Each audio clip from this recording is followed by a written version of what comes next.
So, happy Krishna Janmashtami, everybody. It's very nice to have you here. And if you didn't know, Krishna was born 5,251 years ago. So, and obviously the coming of the Lord was part of his plan to come, to manifest onto the earth. And when the Lord comes, he comes always for a specific reason. It's not random. He comes for a purpose. And the Lord has manifested on this earth many, many times. Sometimes he chooses to do it in a very hidden way. So, for example, like Mavatara Babaji has remained obscure for a very, very long time. Many people don't know who he is, but yet he's been guiding humanity for a very long time. Other incarnations, such as Krishna's, was very, very public. Everybody got to know about him. The tales about his deeds, about his leelas, were known all around Bharat, all around India at that time. So he was very famous. So today we're going to be talking about aligning with the will of God. And Arjuna, in this discussion with Krishna on the Kurukshetra battlefield, he receives a lot of information from Krishna.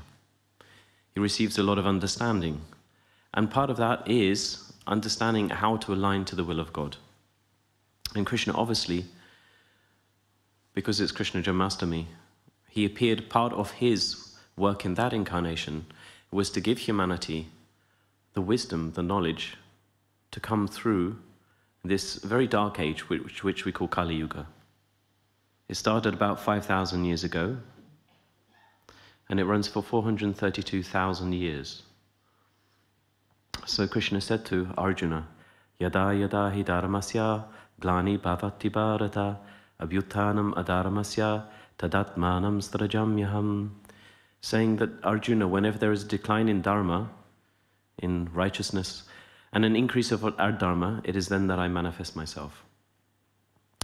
So he came primarily to restore righteousness on the earth. And one of the ways in which he did this, knowing that humanity would be entering into Kali Yuga, a period where humanity is very attached to the material life.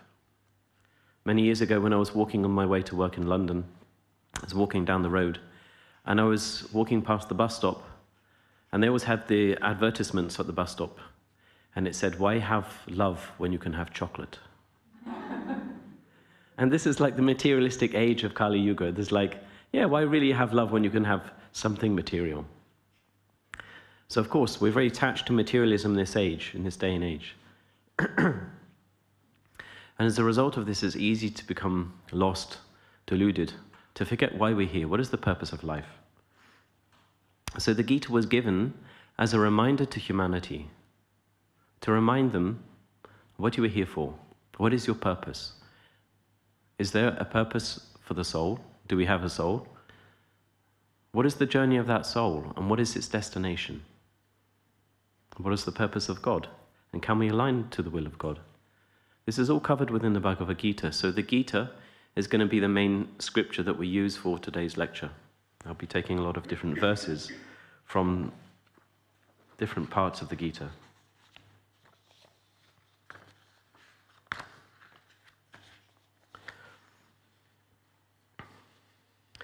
So what is God's will? Sometimes it's a bit hard to know what that is. What does God want? I'm sure everybody has asked at one stage, God, what do you want? Stop giving me this difficult life. I'm suffering too much. Well, looking at this verse, so this is the conclusion of the Gita, chapter 18, verse 66, where he says to Arjuna, Sarva dhammam parijyaja mamekam sharanam vraja ahantvam sarva papibhyo makshayashami ma shuchaha. Abandoning all dharmas, surrender to me alone. I will take care of all of your sins. I will liberate you. Have no fear.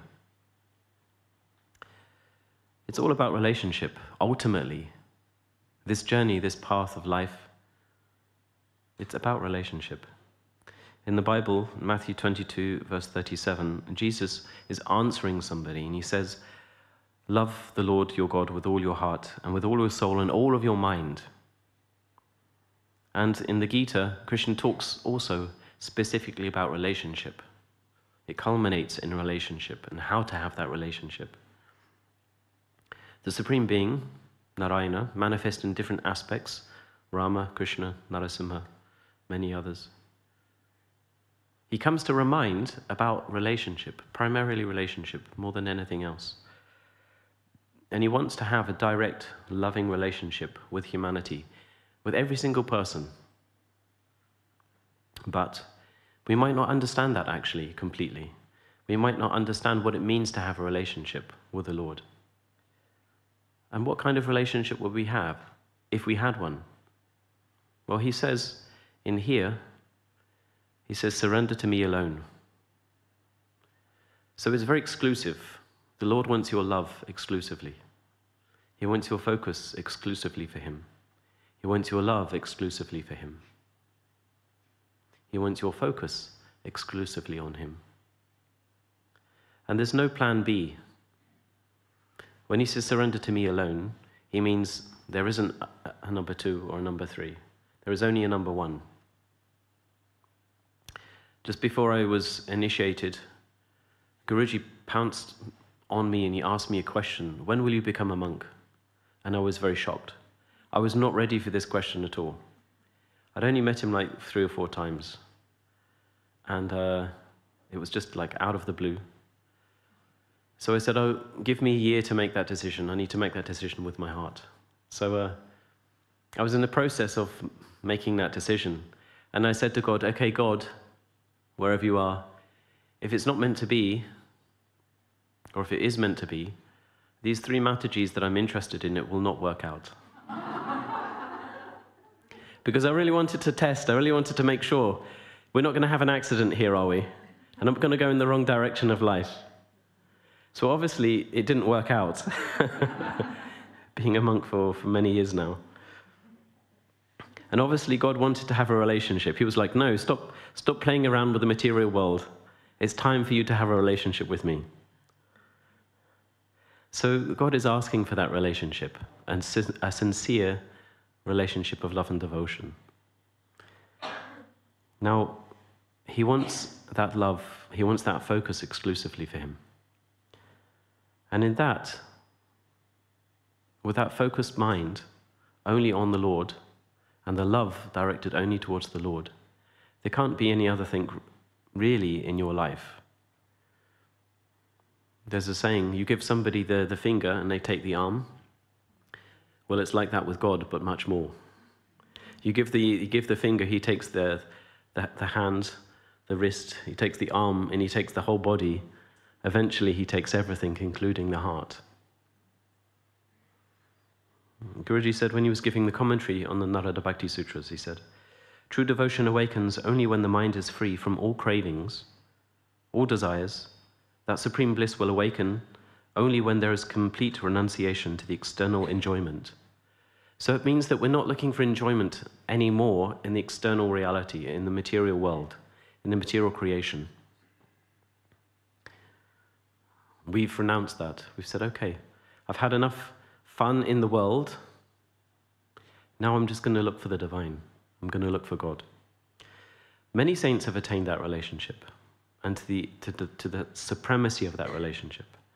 It is possible to achieve what God wants, to have that sincere, direct, exclusive relationship. And it has to be your only focus, your only aim, until it reaches its penultimate state. And if one has that desire to have that relationship with God, it can't be like, yes, I want it today, and then tomorrow it's like, no, I changed my mind.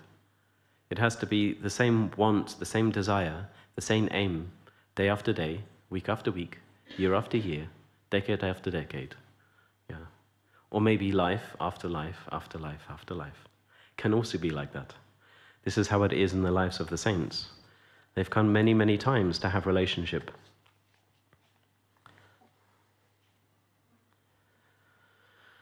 So this is what God's will is, to have that relationship, that exclusive relationship with him.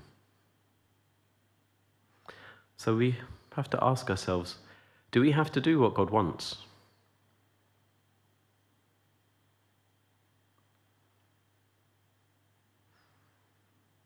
Krishna said to Arjuna, at the end of the Gita, he gave him a very long teaching, 18 chapters.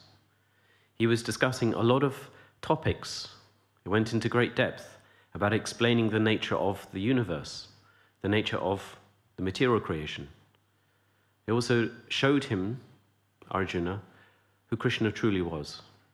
He showed him that fraction of himself that uplifts the whole of this universal creation. And after showing him all of that, describing in detail, he says the following: Iti gnanam akyatam guyat guyataram maya vimrashayitad asheshena yatichasi tatatkuru, which means, and so I have taught you that knowledge, which is the greatest of all mysteries. Reflecting on it thoroughly, do what you think is best. So he said, I've given you all the knowledge that you need. Everything that you need to know, you've been given. The supreme knowledge. Now, do what you think is best.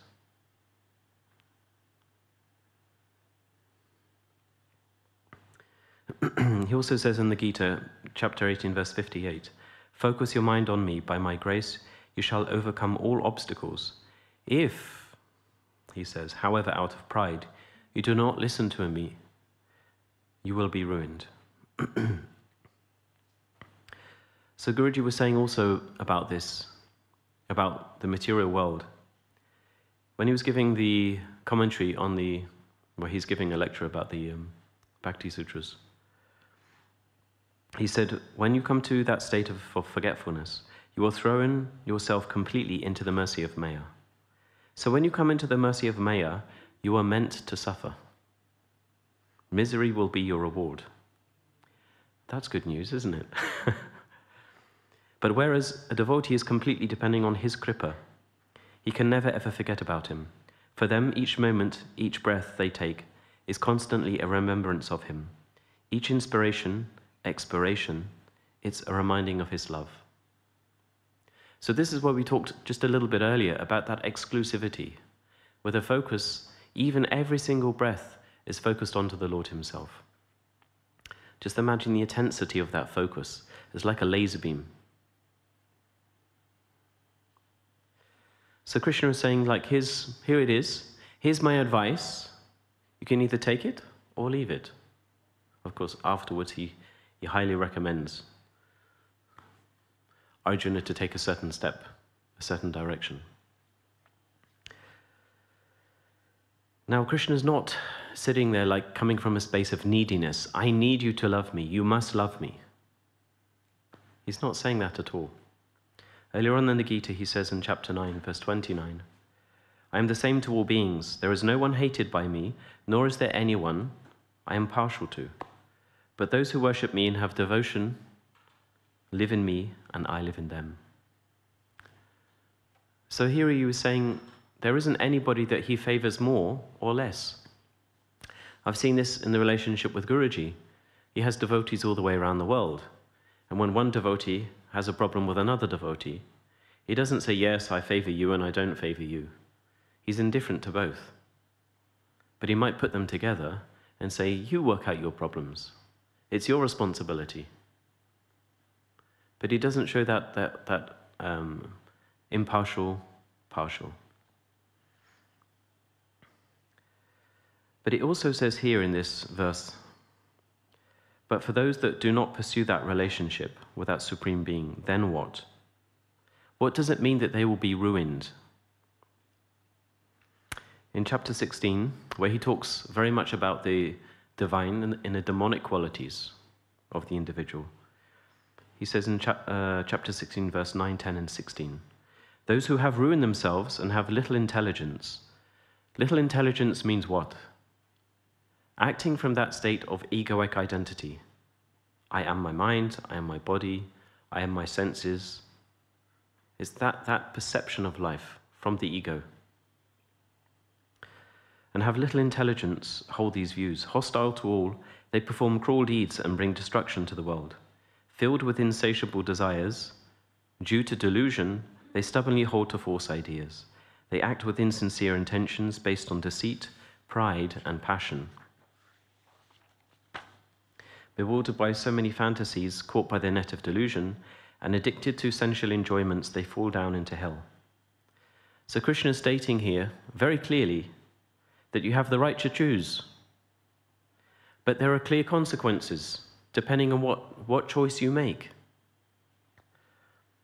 You can either choose to have a relationship with God himself or with his material creation, which Krishna says is part of him. It's a very tiny part.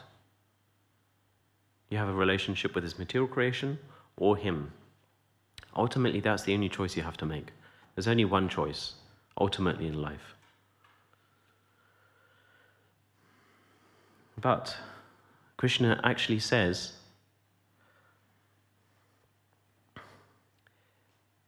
you have the right to choose, but if you don't choose to align with God's will, your experience will be that nature, let's say Mother Nature, and all the laws that govern this universe, that also govern us, will compel each and every individual to act according to their nature. I'll go into this a little bit later.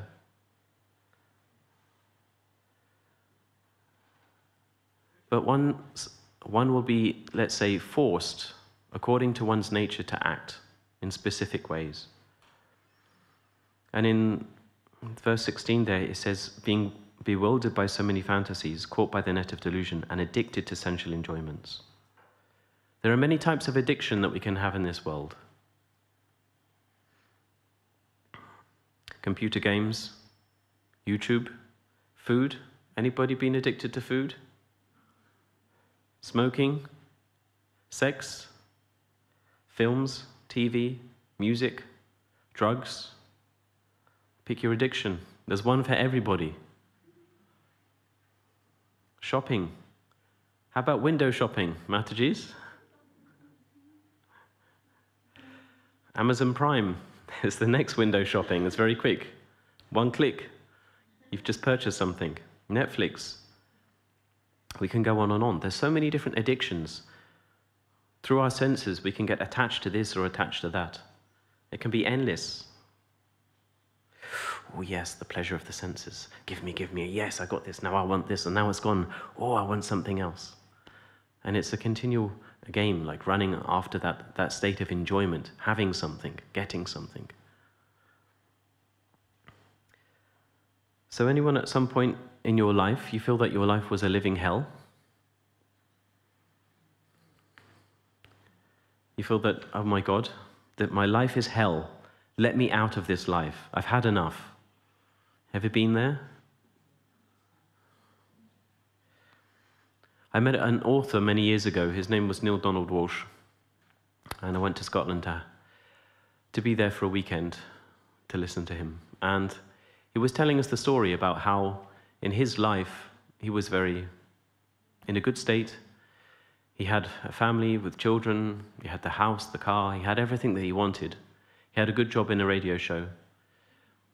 And he lost everything. He lost his job, he lost his wife, he lost the kids, he lost the house, he lost everything. He ended up being homeless and used to live in a park and used to sleep under cardboard boxes, and used to collect the newspapers to line the bottom of the cardboard box so that he wasn't so cold and wet on the floor.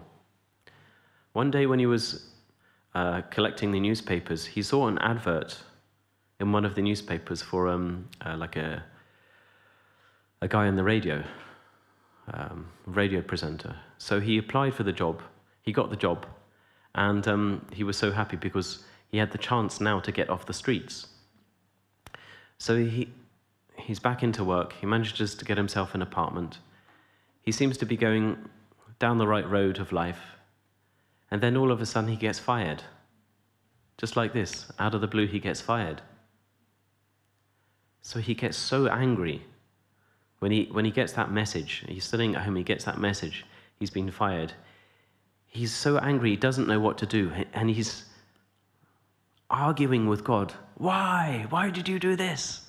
What do you want? And he gets his yellow legal pad, he grabs his pen and he starts writing to God.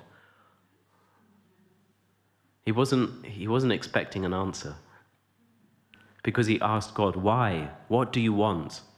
And God said, are you sure you really want an answer, or are you just venting?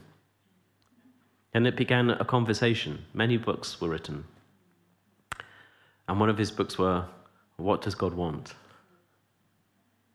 But we can see from the Gita, clearly wants a relationship. The question is, do we also want that relationship? It's either a yes or no. Sometimes we go, yes, but I also want another relationship. I want two. Because many times people come for darshan and say, Guruji, please can you help me find my perfect lover? Mr. Right or Mrs. Right. So Krishna has given the advice over this 18 chapters, and he's told Arjuna, now, let's be clear. What do you choose? Now, if you live life, you identify with the mind, the body, the ego, it could be very easy that you make the wrong decision. Ultimately, this whole journey of life is a journey of love. That's all it's about. It's a journey of love. Did you ever hear the song, What is love? Baby, don't hurt me, and don't hurt me no more. What is love? Dun, dun, dun, dun, dun, dun. By Hadaway. Horrible song. Hate it.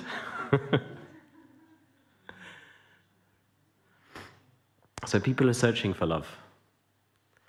But the thing is, if they're coming from that state of the egoic identity, or the personality, the mind, they often search for it in so many wrong places.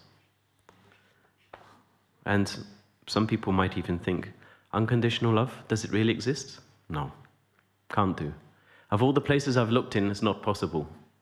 When I went to Mauritius many years ago, in 2008, there was one guy that was there with me, and he was, I think, a year or two younger than me.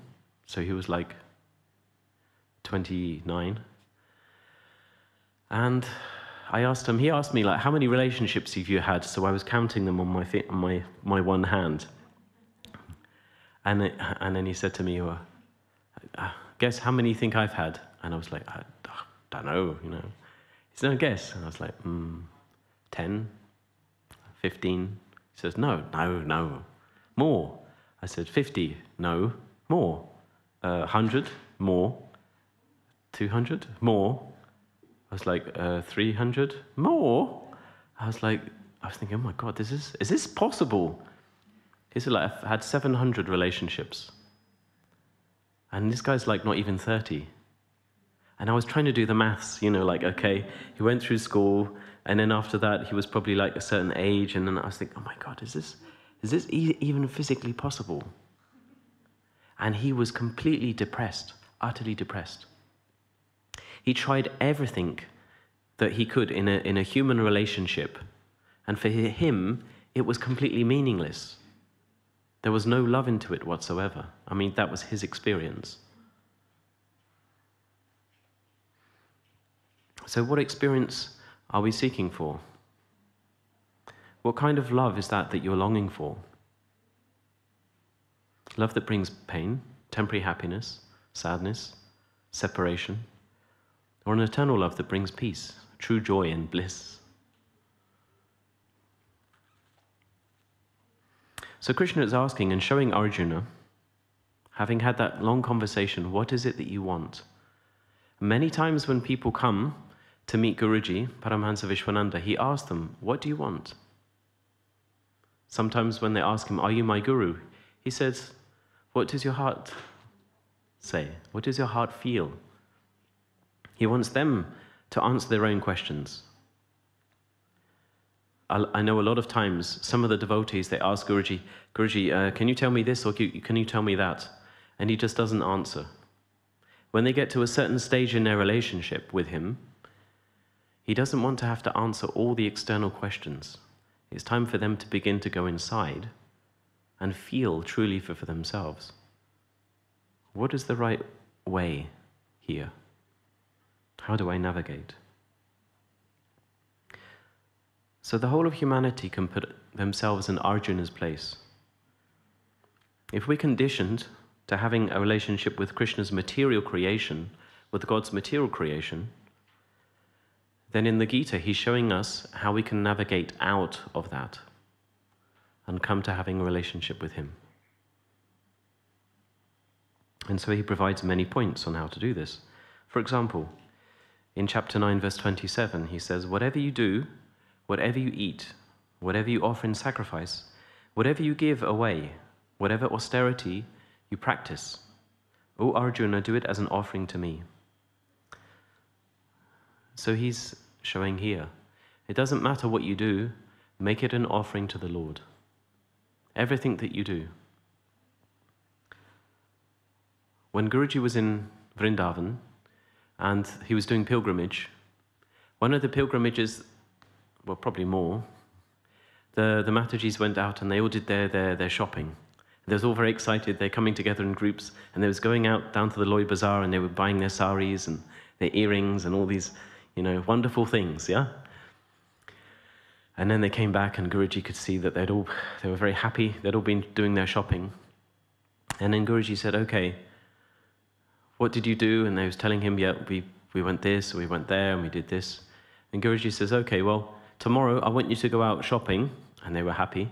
He says, but for the deities. Go and buy for the deities. So he used exactly the same thing that they were doing. They love to go out shopping and buy beautiful things. But he used that and he put the focus, purchase for the deities. And so Guruji is very clever with things like this. He uses that same interest, that same enthusiasm, but to focus it towards God. So it's exactly like here in this verse. Whatever you do, whatever you offer in sacrifice, do it as an offering to me. So he stands ready. He's waiting for that relationship. God is extremely, extremely patient. He's been waiting for a very, very long time. And does God love us any more if we don't choose him, or if we do choose him? Krishna says in chapter 9, verse 29, I am the same to all beings. There is no one hated by me, nor is there anyone I am partial to. But those who worship me with devotion live in me and I live in them. When Guruji was giving the commentary on the Narada Bhakti Sutras, he said, God doesn't feel like people feel, When he is saying about this, God dislikes the proud, but pleased with those who are humble, it sounds like we are talking church language, no? God hates the sinners. He is not partial to that. He is not partial and subjected to feeling love and hate. Narada is specifically reminding that egoism is the greatest obstacle for attaining God realization. It is the greatest obstacle for Bhagavan to give one his darshan. He's reminding that you have to be devoid, you have to be free of egoism, you have to cleanse your heart, you have to purify yourself. In the presence of egoism, your heart is already full. Your mind is saturated with your own self. Then God becomes difficult to be concentrated upon. Here he said first, the more one is free from egoism, the more the heart will be filled with him, the more the grace will start to reflect. There is only one thing that prevents that, and it's the ego. Very hard to have a relationship with God if there's still the ego present. It blocks many, many intentions, many acts towards wanting to have a relationship with the divine. And pride is one of the biggest handbrakes on your relationship with God. So God doesn't love one more and one less. But those who turn to him sincerely, he turns to them. He stands ready and waiting to have that relationship. And he reflects that willingness. If you're not really willing, he will also know if you're willing or not. There have been many examples of that. I've told this story before. There was a lady that was here many times, and every time she was in the lobby, Guruji would walk straight past her, ignore her completely. And first time, second time, third time, she was a little bit upset. Have you ever experienced that?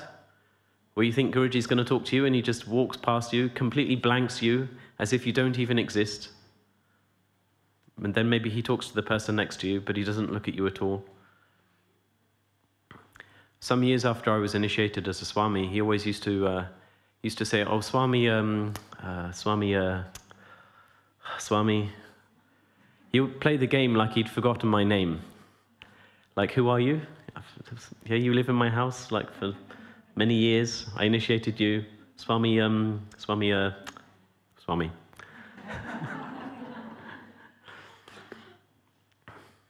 So if we're not sincere, if we don't show that willingness to have that relationship with him, it will not be reflected from his side.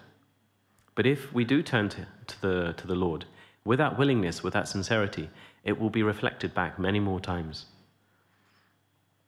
And God will not force himself onto anybody and say, "You have to love me." Guruji said before, you can't put a gun to somebody's head and tell them that you have to love them. I'm curious, did you ever try to force anybody to love you? Or maybe control somebody to love you? It doesn't work. If you have tried, for sure it doesn't work.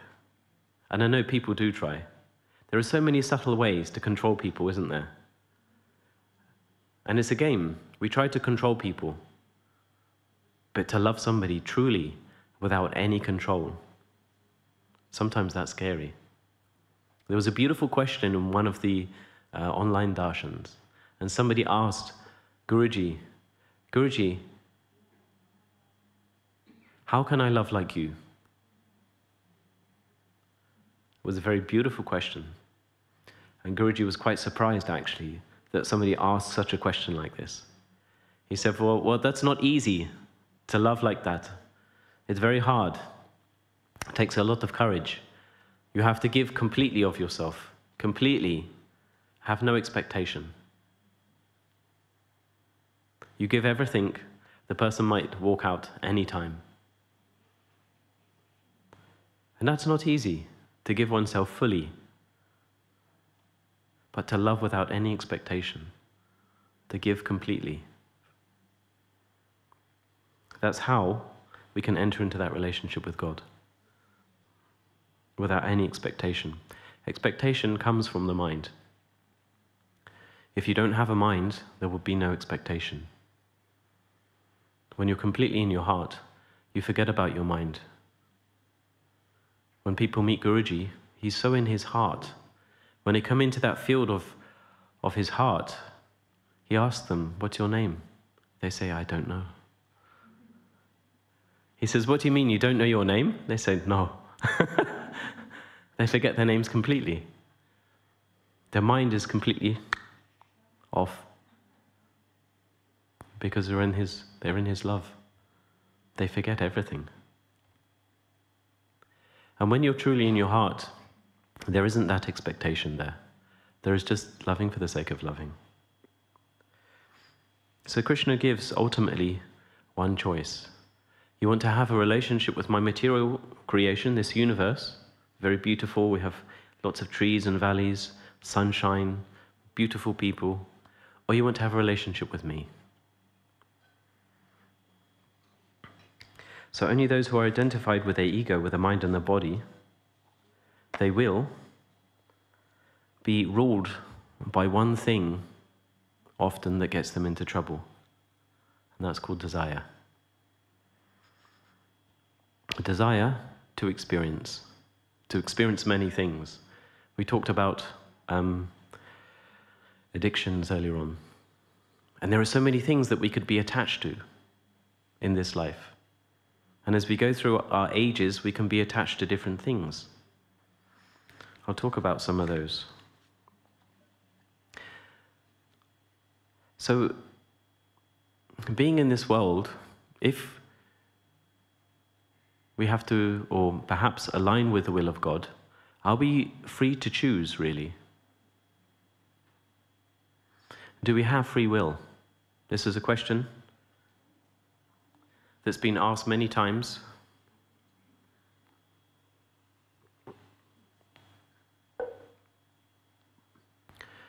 Krishna says to Arjuna, Ishvara sarva bhutanam hrideshe rujana tishtati Brahmayam sarva bhutani yantra hrudhani mayaya. Meaning the Lord abides in the heart of every being, Arjuna. By his power, he controls all their movements through life, as if they were seated on a machine. So most people, they love to be able to do what they want, when they want, where they want, with whom they want. And they like to do it how they want to do it.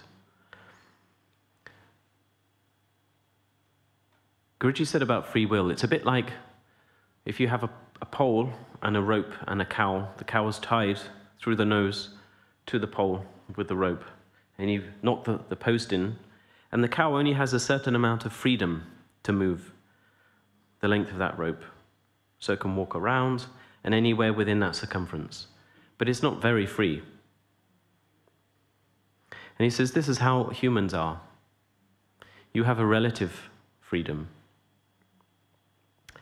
Now in some of the Gita verses, it could indicate that there is a certain amount of free will, because Krishna says in chapter 6, verse 5, one should raise oneself by one's own mind and not allow oneself to fall. For a controlled mind is one's friend, but an uncontrolled mind is one's enemy. It seems to indicate that up to a certain level, there is a certain amount of free will. And by the individual's choice, spiritually, we can raise ourselves through that conscious application of effort. And also in chapter 18, verse 58, he says, focus your mind on me, by my grace you shall overcome all obstacles. So it indicates that if one consciously focuses the mind on the Lord, using one's effort, one's will to focus the mind, we have the ability to either focus or not. That's one thing. We have that choice. We focus or not. We do our japa or not. We come to the temple prayers or not. But we have a choice. But the Lord says, if you continuously focus the mind on me, you will overcome challenges. It's not by our efforts that we overcome those challenges. It's because the mind is focused in the right place on him, that he gives you the capacity to overcome the challenges. We can get caught into a lot of traps in this material life, but if the focus is somewhere else, your mind will not get invested and caught by these, because the mind is somewhere else, it's focused in another place. Years ago, somebody asked a very interesting question to Guruji in Satsang. They asked Guruji, if we put in 100% of our effort, so it's about focusing our mind, all our effort, all of our time, if we put 100% of our effort in to attain God, is it enough to attain God? And Guruji said, no. He said, because if you put your 100% in, your full effort, everything that you try to do, that's 25% of the journey. He says, but if you put in your 100% sincerely, it's really your 100%. So that's 25% of the journey. He says the Guru puts in 50%, God puts in 25%. So that you're carried the rest of the way, the rest of the journey. It's a bit like this, and an analogy for this would be, there's a man in prison, and he can't get out. The walls are too high, and he's tried running, jumping up, getting to the top of the wall, but he can't make it. So one night when it's dark, his two friends come. They place a couple of ladders against the wall, and they climb up, and they're over the wall. They say, hey, Fred, it's us. And Fred wakes up, and he sees his friends leaning over the wall. Come on, we can get you out of here. So Fred, he's tried many times. He's not been able to do it so far. He runs full speed, he jumps up. He just about grabs the hands of his two friends, and they start pulling him up. One is pulling more, one less, but they both pull him over the wall. He's free from the prison. In this case, the two friends would be the Guru and God, pulling this Fred out of material creation. So the difficulty in determining whether we have free will or not is a delicate topic, actually. And it's something that's been debated about for as long as humanity have existed. So here, in this verse, it says, the Lord abides in the heart of every being. By his power, he controls all their movements through life. So are we really free to choose God or not? If he controls everything, are we really making a choice? Who's been to the fairground? Anybody been to a fairground before? You go onto like one of these nice roller coasters. So you pay for the ticket, you get in the roller coaster, you're strapped in, and then the roller coaster's going up and up and up. And then maybe as you're going up, you think, uh-oh, no, I want to get off. It's too high, I want to get off. You can't get off. You're stuck, you're there. And you're going to have to go through that ride, whether you like it or not. It doesn't matter if you like the ups and downs, it's going to go all over where it's got to go. And it's going to finish where it has to finish. The fact is that you've sat in it, it's done. You don't have a choice in the matter. And it's a bit like that. Once the soul enters into the body, you're along for the ride. Woohoo! Everything that the body and the mind can experience, you're going to experience it. Sadness, happiness, all the full range of emotions, hunger, pain, pleasure, and everything that you can experience with the mind and the body, you'll have it. Of course, are we truly in control of the body? The body will take care of itself until it doesn't. There comes a time for us to be born, a time for us to die, according to the law of karma, one of the laws of nature.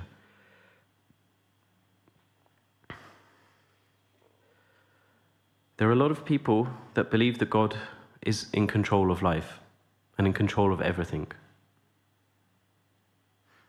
I've heard many devotees actually say, yeah, it's Guruji's Leela. It's all Guruji's doing. But how do you really know? This is the question. How do you really know that Guruji's really doing all of it? Have you come to that point where you can perceive the divine in everything, and you know if Guruji has done it or he hasn't done it? If he's fully responsible and that person has 0% responsibility, can you perceive that? And that's the point here, is that we don't perceive the will of God. If we perceive the will of God, then for sure we'd know if we really truly have free will or not. And if we have free will, how free is free? How long is that rope? And every moment it's changing. Shall I catch the earlier bus or the later bus? When I go into the shop, what shall I buy?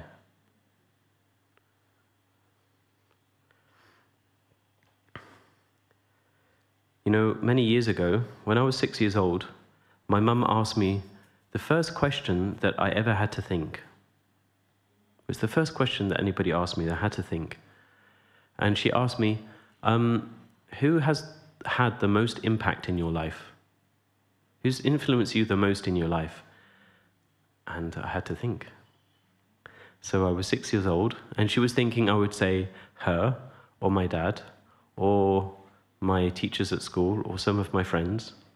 And I was thinking, and I said to her, me. She was like, what? What do you mean? I said, me. She said, why? And I at that age, I couldn't really explain to her. But what I wanted to say is, I'm responsible for the way I perceive things. I'm responsible for how I relate to things, experiences, things that happen. I choose. I didn't have the faculty to explain to her in that way at that time, but I was very clear. I am the biggest influence in my life. And so in going back to this idea of free will, how free are we to perceive life? Now, if it says like here in the verse, he controls all their movements through life as if they were seated on a machine. This is what Krishna is talking about.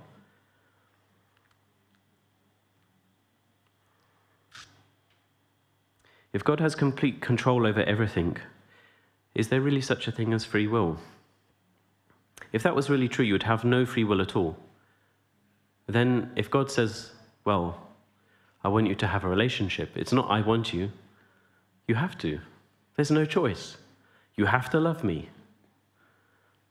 Well, Guruji hasn't said that. So there is a certain responsibility that lies with us. In chapter 6, verse 26, Krishna says, wherever the fickle and unsteady mind wanders, one should bring it back under control, keeping it fixed on the self alone. So we have that right to act. We have the capacity to choose how we perform action. This is the point. We have the capacity to choose how we perform action. We have the capacity to choose how we respond. Whether it's conscious or unconscious, there is that choice there. We have that capacity. Sometimes we don't have the choice on what action we have to perform. How many of you go to work? How many of you have a job? Not many. A few, okay, very good. When you go to work, you have to do what you have to do, right? You have to do what the boss tells you, unless you're the boss. So when I had to work in London, I had to go into work, I had to do what my boss told me to do. And I had to do it within a certain time frame.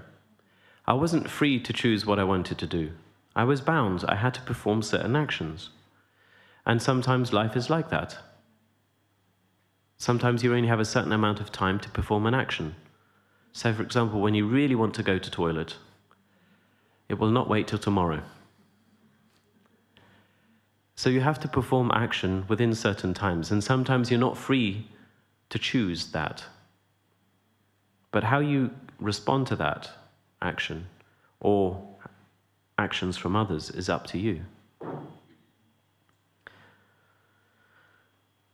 So in reality, is that our bodies are bound to automatically performing action. You don't have to think about breathing, do you? Happens automatically. You don't have to think about your heart beating. It beats by itself. When you eat your lovely vegetarian food, you don't have to tell your digestive system to start digesting. It's happening automatically. Your body's respiring automatically. It's doing so many functions, repairing itself. When you get sick, it helps to heal you. The body's doing so many things, but this is happening automatically. When you put your hand in the fire, automatically you'll pull your hand back out of the fire very quickly. It's an automated response. The Lord, who's centered within the heart of all beings, is taking care of all these automated processes that enable the body to live. We don't have to really do that much. We're along for the ride, like in the roller coaster.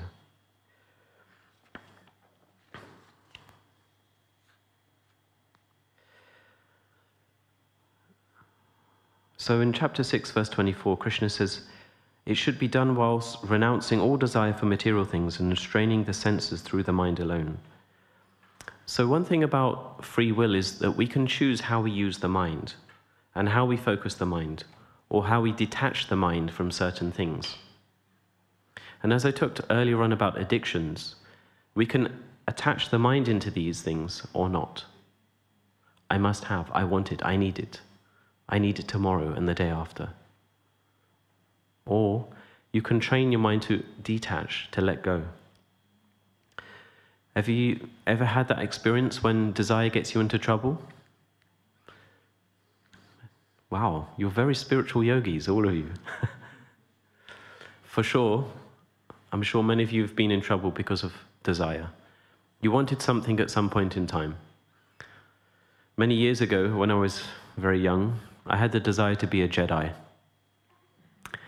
And I lived my dream, not for very long. I was about 6. And I was the only kid in the school to have a Jedi sword. And when you pressed the button, it glowed green, because it was battery powered. But it was as good as the real thing for a 6-year-old, right? So of course, because I was the only Jedi in the area, I had to go on lots of missions. Jedis are very busy people. flying around the universe, killing all the baddies. So of course, being a Jedi, I did have this desire to vanquish evil, and I had to vanquish the evil Lord Darth Vader, who just so happened to be my 4-year-old sister. So when I took my lightsaber, and I decided to strike down Darth Vader, my sister, and I brought it down very heavily on her head. The lightsaber hit and bent all the way over like this, and then the light went off. Lightsaber destroyed, finished. I was very angry with my sister. I was shouting at, "You broke my lightsaber!" And I was beating her and shouting at her. And then I got into trouble. Then my mum was on the scene.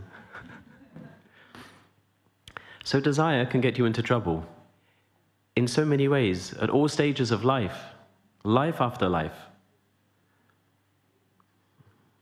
And it's very much dependent on where you focus the mind. It's all about how you use the mind. Now Arjuna says to Krishna, chapter 3, verses 36 and 37, well, Arjuna says to Krishna, "What is it, Krishna, that causes one to stray even against one's own will, as if compelled by some force?" And Krishna answers him in return, "It is the desire born of the guna of rajas, and the resulting anger. That is the all-devouring, sinful enemy of the world." Desire gets us into so much trouble, again and again and again. But it's the product of the material creation, actually. It's not part of who we truly are. It's not part of our true identity. So one of the qualities that govern this material creation, this universe, is the 3 gunas, and one of them is the guna of rajas. And this gives rise to desire, and it impacts every single living being. It's not just humans. It's all the animal kingdom, the insect kingdom, also plant kingdom. It impacts every living thing. So nobody's free of that. So they're all compelled to act according to their desires. So again, the question comes, do we really have free will? Are we really free to choose to align with God or not? Are we going to be compelled, pushed by desire? How many times do each of you act in a day without being compelled by desire? Just think about it for a second. How many times do you act without being influenced by desire? It's a very subtle thing. You might be lying in your bed and you're like, oh yeah, it doesn't feel comfortable. Just move over like that. Well, desire for comfort, it's arising. Even when you're in a very perhaps unconscious state, it's still there. It's still influencing you. It's a very subtle thing.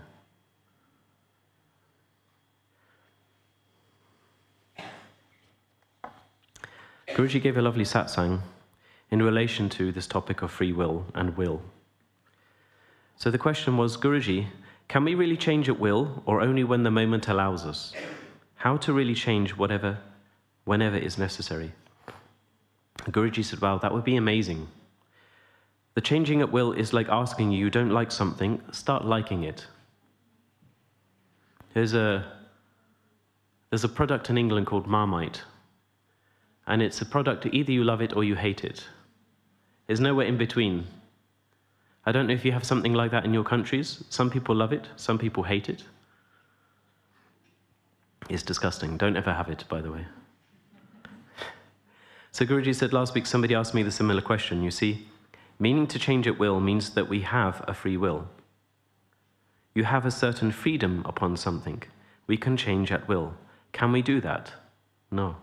If you don't like something, I ask you to start liking the thing. It has to be instant. That means at will. It's not that it takes a month to change. That is willingness to change. If we want to transform ourselves, if we want to change something in our life, we have to have a willingness to transform our life.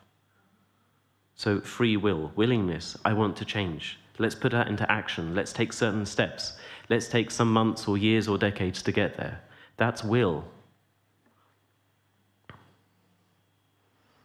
It's always about ourselves, our ego, which we can't perceive. Us humans, because we're so attached to our ideas of things that we very often have ideas, we picture it very important, very great. He said, Bhagavan has this power to change things instantly, at will. He says, humans don't have that capacity. The willingness to change, that's why it takes time, because you are aware of a certain idea about it. Some things are wrong inside of me. There's something I need to change. I need to change my ideas of things. I have to change myself. But that takes time, because you are so accustomed to a certain way of thinking, a certain way of being, a certain way of seeing things. So that's why to change like that, it is impossible, because you don't just change like this. All of your natural tendencies, your habits, your unconscious habits. But you have the choice, you see. Whenever there is a situation that you're in, you always have the choice to take it positive or take it negative. That choice is yours. It's different from will. So we're separating out these things, choice and will. The will, that can change just like this, from one second to the other. Some people can literally turn the page completely. Sometimes you meet people in life for a very long time, and all of a sudden, they don't want to speak to you. They don't want to know you. Guruji said it doesn't just happen like that overnight or from one second to the other. They have a certain thought in their mind, then they're reflecting on it. And then all of a sudden they say, they ghost you, they drop you. It hasn't happened from one second to the other. It might look like that, but actually they fashioned it in their mind already over some time. So when we hold upon these ideas, then we can either grow or we can fall. But at will, we can't change. We can have the willingness to transform, the willingness to change, and it takes its time. So even if we were to have free will, Guruji's outlined very clearly that will, it takes time. If you want to change, it's going to take some time to transform. Now I wanted to look at this definition of free will and fate, because this comes in very much to this idea of aligning to the will of God.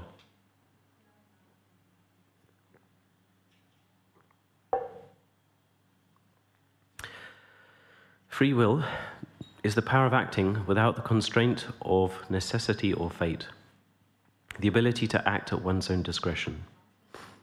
Okay, so let's look at this definition of free will. And then the second one's the definition of fate, so these two. To act without constraint means to make decisions freely, without being restricted by external factors, without limitations, without rules.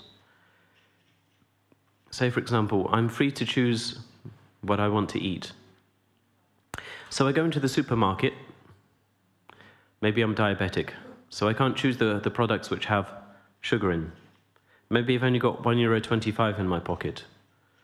Maybe I'm allergic to dairy. So I'm not free to choose whatever I want, because there are certain restrictions. So to act not out of necessity means there are no factors which constrict you in making that process of choice, of deciding. Now, the thoughts which arise, the desires which arise inside of you, are not actually a product of who you are. As I said before, desires arise as a result of Rajas Guna. It's part of the material creation. It's not part of your soul. But because we identify with these desires, these thoughts, we're always influenced by them. So are we really making a free choice? Because there's always a subtle influence there. And if you was to think, yes, I'd like to align with the will of God, well, there are the other factors inside of you that are constantly acting upon the mind, causing you to either make a choice towards this or for that.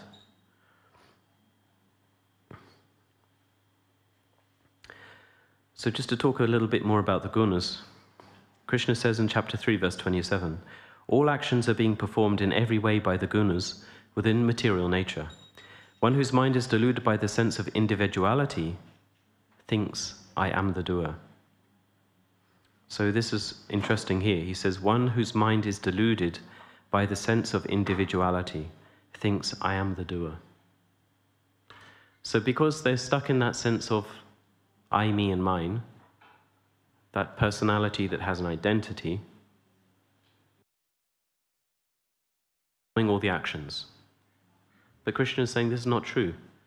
It's these three gunas that are performing all of the actions in nature, in truth. So how am I free to act, free to choose, if it's really the gunas that are performing all actions? This is the question. Because the three gunas are impulsing everything, desire. All creatures are impulsed by desire. Each person is influenced by one of these three, to a lesser or greater amount, one of the two. All your decisions are influenced by these three gunas. Krishna maps this out in the Gita a lot. He talks about the influence of the three gunas and how they influence you. So how free are we to really make choices? How long is that rope that binds us to being bound to choose certain options, to go certain routes in life? Well, what about fate? It says here, from the Oxford Language Dictionary, fate is the development of events outside a person's control, regarded as predetermined by a supernatural power.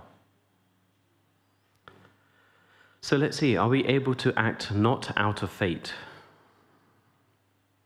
Is there a supernatural power that is responsible for the experience in life, that guides you in life, that will bring you everywhere you need to go, to meet whoever you meet, to experience what you need to experience? Is there a power that's in control of this? Krishna says in chapter 9, verse 10, it's because of me alone that this Prakriti produces all the moving and non-moving beings. It works under my direction, hence the world exists the way it does. Well, it seems to say here that there is a supernatural power. Chapter 9, verse 10, there is a supernatural power that is in control of everything. All things moving and non-moving. Can you think of anything that's either not moving or moving? The stars move, the planets move, we move, the earth moves. Even if you think that you're, standing still on the earth and you're not moving, the earth is moving very, very fast. You're actually moving. Krishna says, this Prakriti produces all the moving and non-moving beings. It works under my direction. Everything moving and non-moving works under his direction. So, whether you like to call it Prakriti or nature, nature is the force which runs this universe. There are so many laws within nature that govern how nature works. The three gunas, as Krishna says, gives a description of how they impact us, impact all of our emotions, impact what we like to eat, impact what we're interested in, impacted what kind of pleasure we gravitate towards in life. So Krishna says in chapter 18, verse 59, if you give in to pride and think, I will not fight, your resolve will be futile. From your own nature, you will be compelled to act. So the problem here is that Krishna is trying to highlight to Arjuna, and not only Arjuna, to all humanity, if we operate from pride, from that egoic sense of identity, then automatically our nature, which is our karma, our samskaras, whichever of the three gunas we're most influenced by, our habits, all of these things and many, many other factors will automatically lead us to a certain outcome. if we're identified with this egoic sense of identity. So we can also call that fate, because all of this is under the power of the Supreme Lord. Even if we do not want to act in a certain way, we would do what our mind perceives that we should do, which would lead us to our own doom. So it's very hard for a person to see what outcome is actually fate in life, because there are so many factors. But a person doesn't normally perceive the divine in everything. Like I said before, some people say, yeah, it's all Guruji's Leela. Yeah, it's him doing everything. Is it really the case? Can you really see the divine acting in everything? If you could, then you would be very clear exactly what is fate. I'm only aware of one person that has that capacity to see the divine in everything, and that's Guruji, to perceive the actual will of God. Many years ago, Guruji shocked me a little bit. He said, you know, in the history of humanity, there have only been 3 people that have evolved spiritually faster than what they should have done, according to the will of God. And I went, huh? I'm like, what? And I was thinking, wait a minute. He said, in the history of humanity, so that's all humans up till now. And out for all those humans, there's a lot. Now we've got, what, 8 billion, isn't it, on the planet? And that's just now, but in previous cycles of time on the Earth, Mother Earth's pressed the reset button, you have a pole shift, it gets washed clean, continents go up and down. But we've had other civilizations of humanity. So we've had a lot of humans on Earth over billions of years.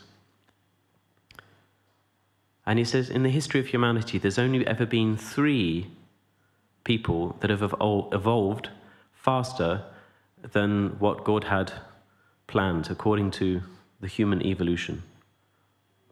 And I looked at him and I thought, wait a minute, you know the evolutionary plan for every single human being, and you know those 3 exceptions. And I just thought, who are you? Who are you? I have no clue who you are. Sometimes Guruji, what he does is he takes the mask and he just pulls it back a little bit and goes, hello, puts it back. Just gives you a little glimpse of who he is.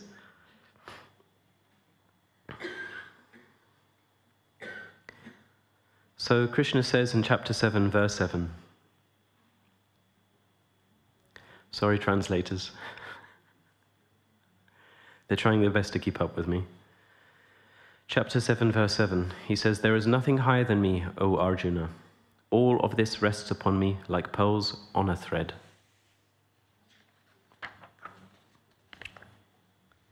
So he seems to indicate that everything in life rests upon him. Everything. The stars, the moon, the planets, the solar system, the earth, everything in the earth rests upon him.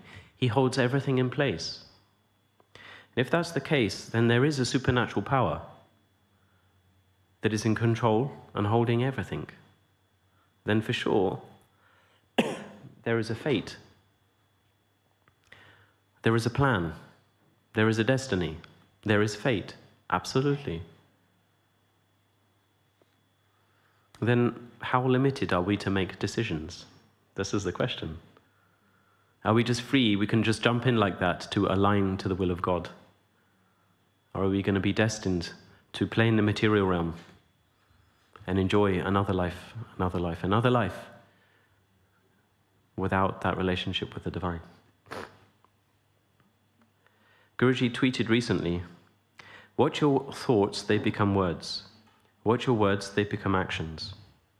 Watch your actions, they become habits. Watch your habits, they become character. Watch your character, it becomes your destiny. It starts with watching your thoughts. Do we believe in our thoughts or not? It's a very important question.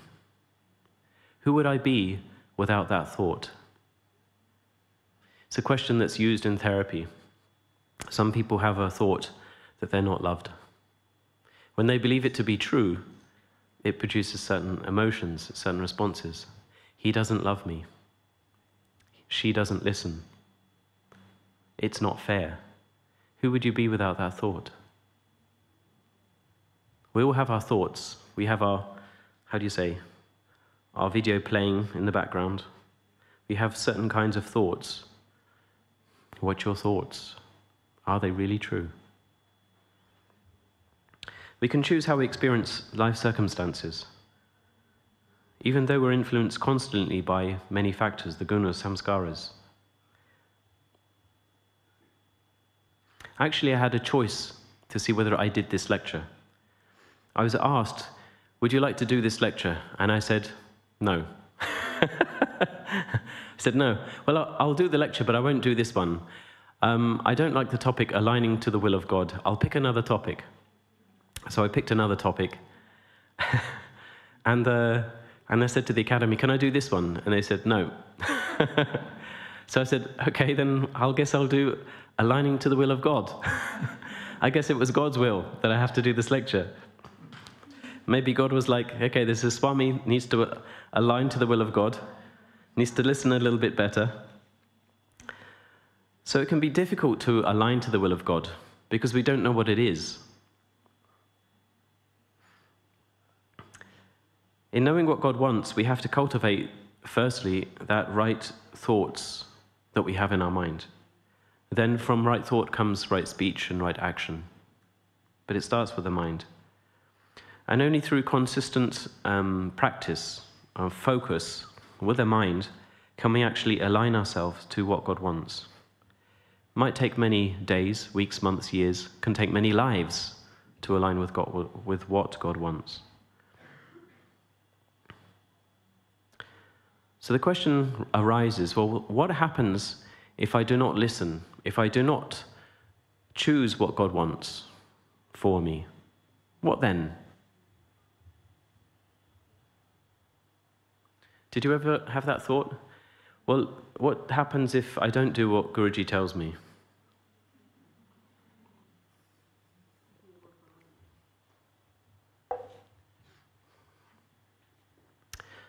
So this kind of a question was obviously in Arjuna's mind.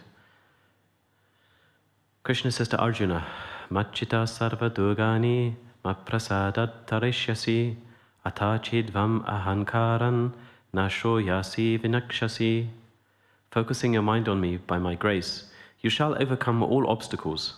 If, here we go, if, however out of pride, you do not listen to me, you will be ruined. Guruji shared not so long ago, it was nice, he said, even when you are not in tune with his will, you will find fault with everything. Even when you are not in tune with his will, you will find fault with everything. Ever known anybody like that? It doesn't matter what happens in their life, they always complain. Nag, nag, nag, nag, no. Everything's bad. Even if they have a good experience, it's still bad. He says, if you are in tune with him, you will be guided in life.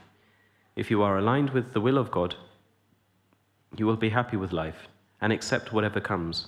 You will live in that state of surrender, happy with whatever comes.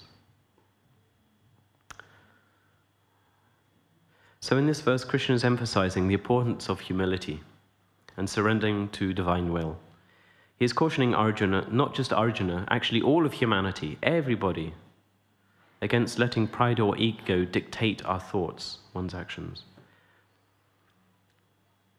If Arjuna refuses to heed Krishna's words in his guidance, and out of arrogance, he risks facing very negative consequences, spiritually, but also on the battlefield.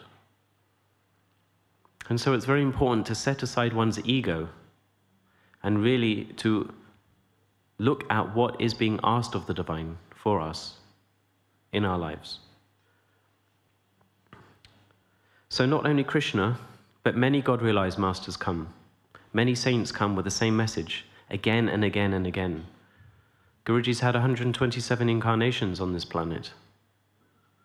Many of those he comes again and again, many saints, to remind. And so God is very patient. Guruji's been waiting a long time to have relationships.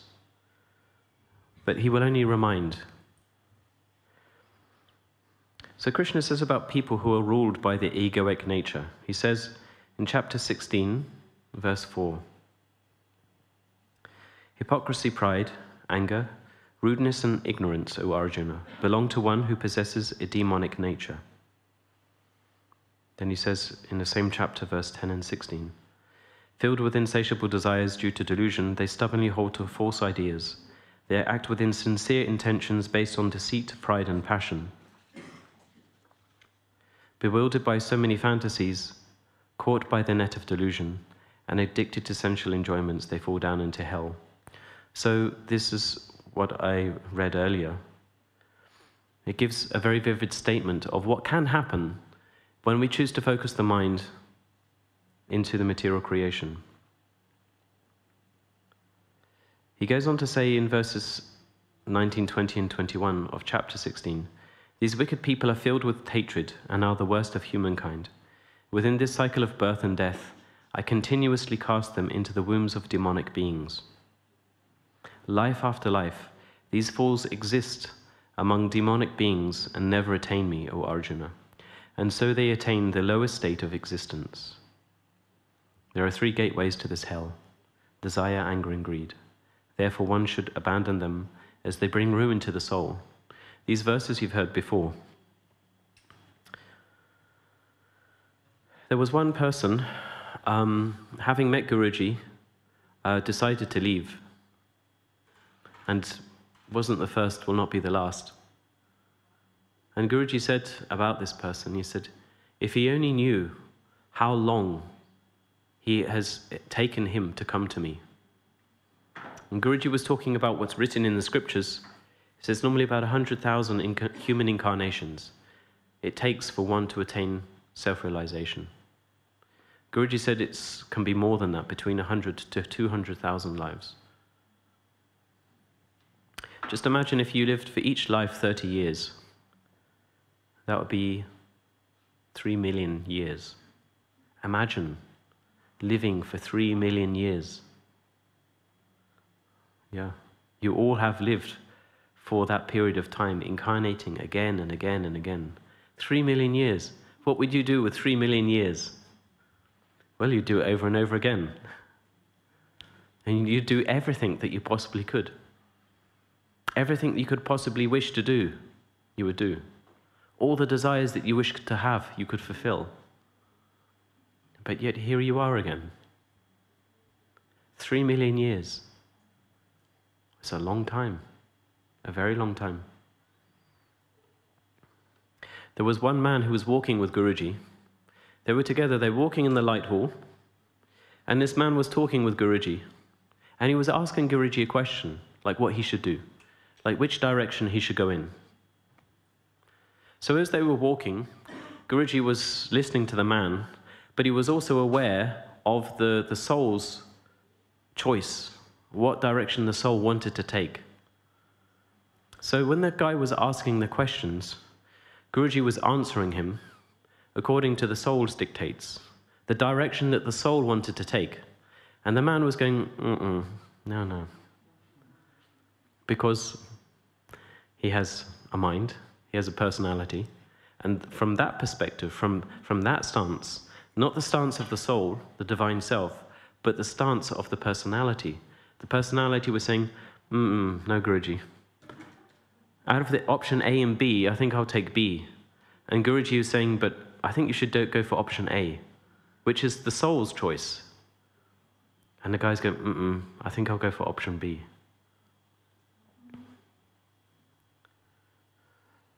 So when we're trapped in that egoic state of identity, we can't even hear our own soul's language. The soul has its own way of letting you know, if you're sensitive enough to hear it. And if one doesn't choose to follow the advice of the Guru or the teachings in the scriptures, their own egoic identity will compel them to take a certain route in life. So do we want to align with the will of God or not? Do we want to experience another 10, 15, 100, 500 lifetimes, playing the same game again? God will send his saints to remind us again and again. But it's not necessarily going to be the case that in your next life, Guruji comes again. Guruji said every 30,000 years, on average, I incarnate.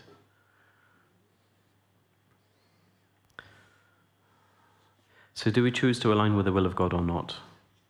There was a couple that were in, some devotees in Mauritius, and Guruji said to them when they were there, he said, "It's been a long time since I've seen you. Why did you leave it so long?" And they just looked at each other, they didn't know. He says, "It's been 15,000 years since I've seen you." Yeah. Guruji's got a very long memory. Remember that statement? In the whole history of humanity, there's only been 3 people that have ever evolved faster than they should have done. So he's aware of every single human being, the divine plan for every single human being. It's hard to surprise him on birthdays. He knows everything, but he's good at playing surprised. Oh! Okay, practical steps for alignment. Manmana bhava madbhakto madhyaji mam namaskuru mame vishyasi satyam te prati jani priyosami. Fix your mind on me, be devoted to me, worship me, bow down before me, and you shall come to me. I promise you this for certain, for you are dear to me. So this is the advice that Krishna gives to Arjuna, one of the penultimate verses in the Gita. A very, very important verse. So he's giving him clear instructions, what to do, how to align to the will of God. So what does this result in? If we have been trying to put into practice, and I say trying, because it's our choice, one day we might get a bit lazy and lie in bed. Shall I do my Kriya practice? Oh, just another 10 minutes. But if we choose to put into practice the instructions that Krishna has given to Arjuna in the Gita and given to humanity, certain qualities will arise. Firstly, the cultivation of devotion. In chapter 6, verse 14, Krishna says to Arjuna, "Being serene and fearless, firm in the vow of celibacy, and holding the mind in check, he should fix his thoughts on me, sitting in meditation. He should hold me to be the goal of life." So it's very important to cultivate that quality of meditation, cultivating your Atma-Kriya practice daily. You all do your Kriya practice daily? Yeah? When you finish your Kriya practice, take the opportunity just to sit, meditate on the Guru, on the feet of the Guru, or meditate on your Ishtadev. Focus the mind on God.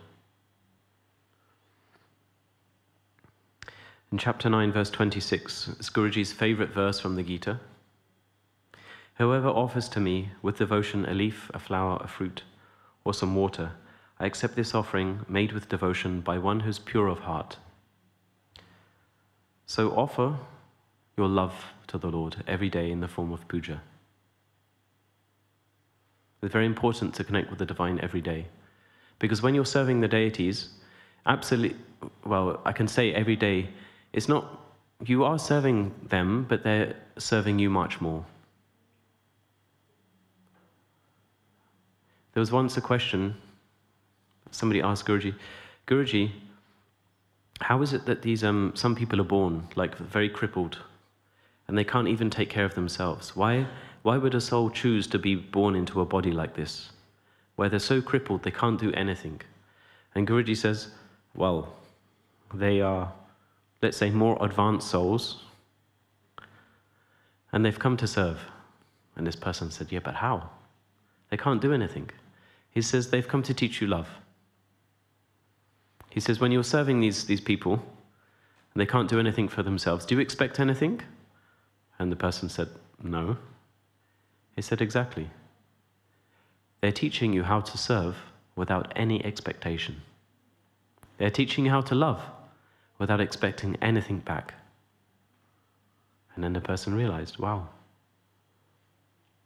So when you're performing your puja, of course, without that state of expectation, you just offer that service to them. You render that service to them. But they are giving you so much more. In chapter 12, verse 2, Krishna says, "In my opinion, those who are forever absorbed in me, with strong faith and worship my personal form, with focused minds are on the highest path." Some years ago, chapter 12, verse 2,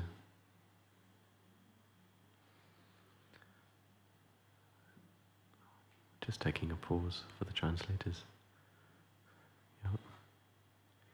Some years ago when Guruji went to Poland, he was traveling, and he went out of his way to go and visit one devotee. One devotee, she was sick, and she had her family member taking care of her. She couldn't go anywhere, she was pretty much confined to the bed. And Guruji went to visit her. He spent some time with her.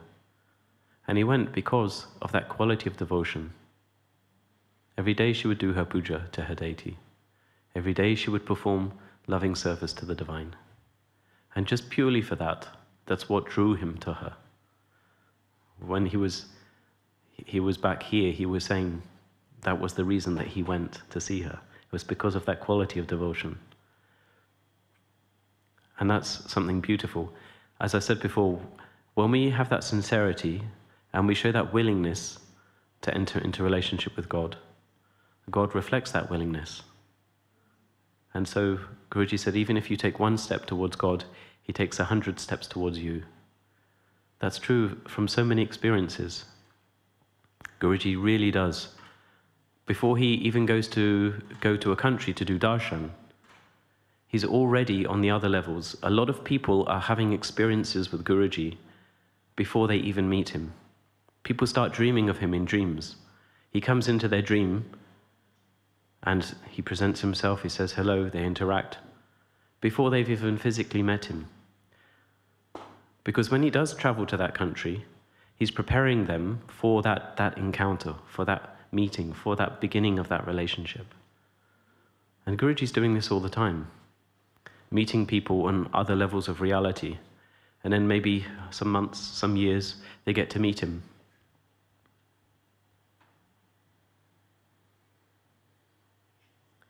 Focus your mind on me, chapter 9, verse 34.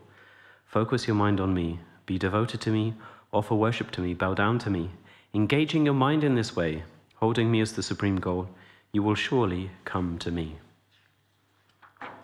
So it's very reassuring. So if you want to align with the will of God, we can follow the instructions which are found within the Gita to perform the actions that Krishna explains to Arjuna, and we will come to him. He assures us of this. He says, you will come to me. Guruji said about japa, he was talking about japa, reminding ourselves to focus the mind on God, chant the name of God. And he said in the Narada Bhakti Sutras, if you want to attain freedom, if you want to have that freedom from distraction, it's only when something becomes continuous. For the mind to attain to that peace, to that joy, it has to be continuous. This is what is japam. When you are doing japam, you are entering into deep meditation. It's not that you are sitting there quietly with your eyes. No, your mind enters into a certain state of meditation. When you are hearing the glory of the Lord, that creative mind becomes active inside of you. Then that mind itself becomes like a magnet.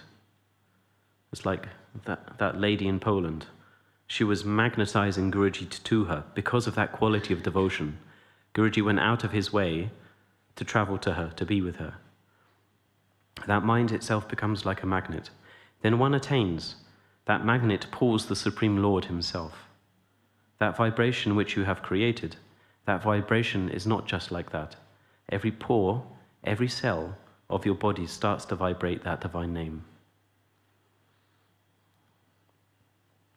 So this is very, very important. We're not aware, actually. When we chant the divine name, we just hear it in our minds, or maybe we're chanting out loud.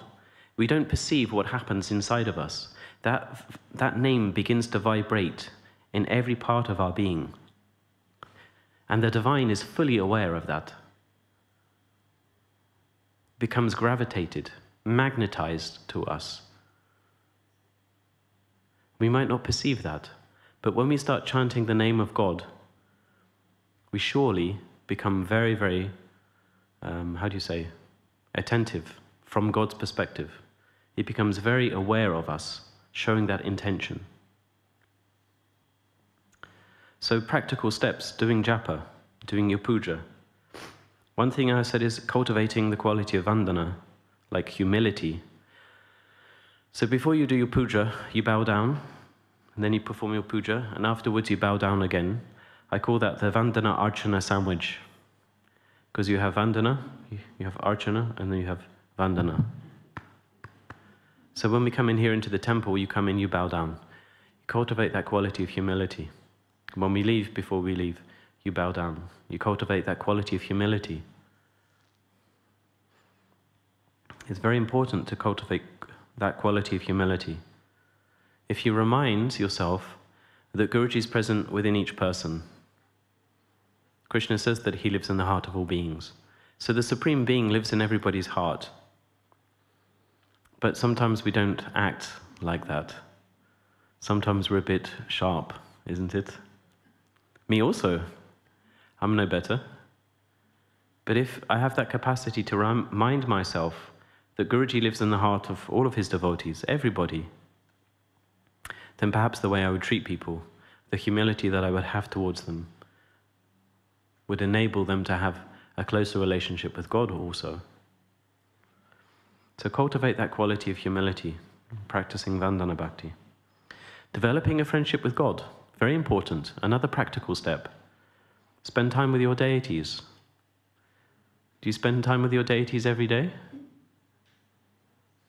Oh, somebody must do, huh? Some people, I know, some devotees like to, before they put their deities to bed, they read a little bit of the Srimad Bhagavatam. They read stories to their deities. Remember when you was a kid, maybe your mum or dad would read you a little story before you go to bed, and you wanted to have your story, and you wouldn't go to bed until you get your story. So, mum or dad, or whoever it was, had to read you that story, and then you go off to sleep. Some devotees actually read stories from the Srimad Bhagavatam to their deities before they put them to sleep. It's a very nice way of spending time. And that's what God wants. You can't really have a relationship with the divine unless you develop that friendship, that quality of friendship. It's very, very important. So put that time aside and think to yourself, what would that relationship look like if you were friends with God?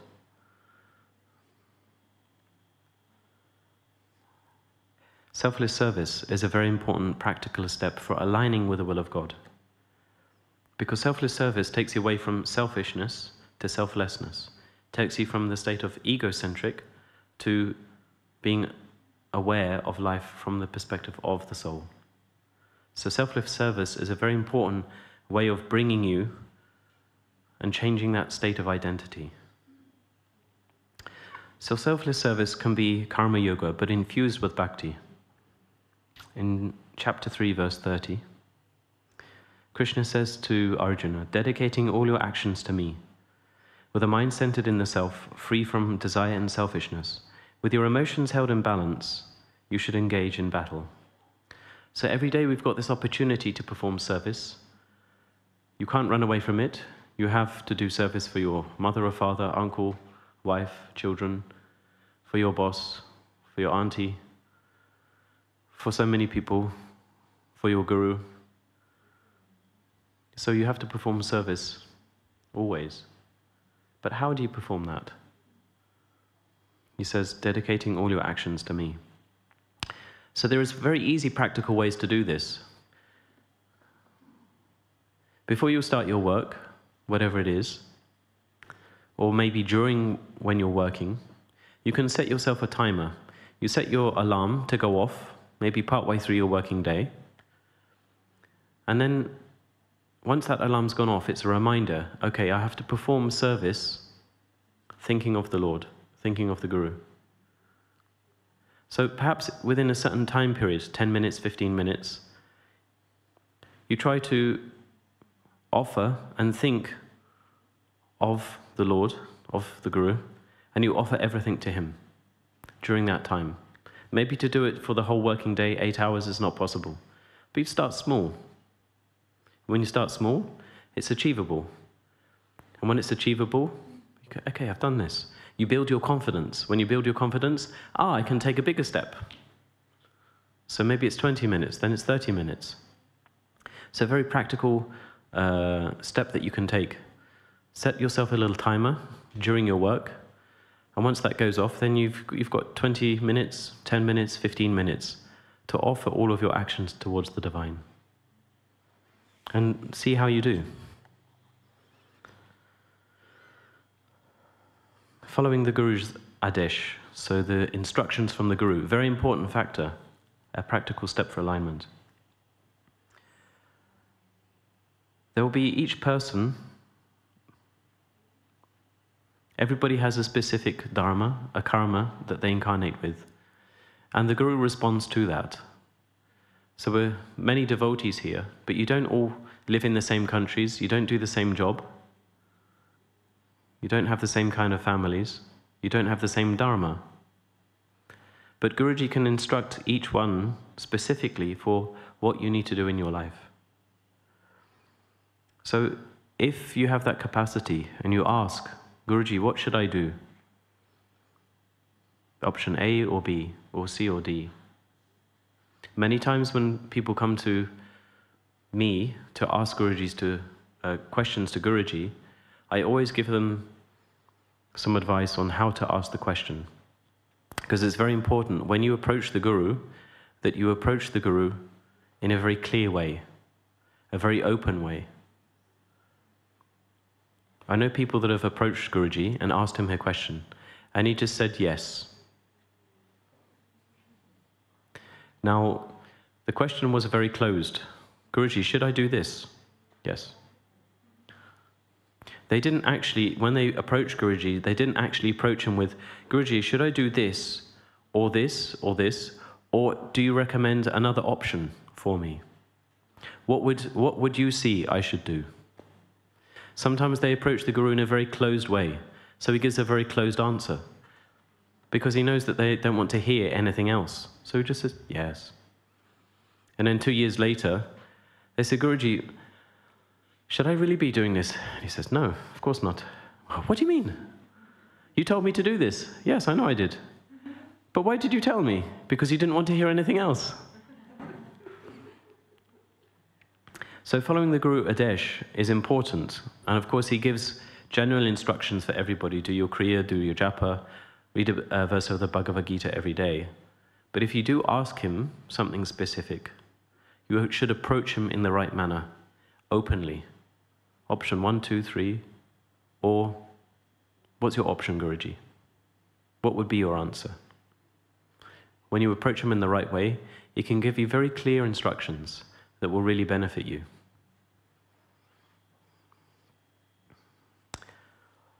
Okay.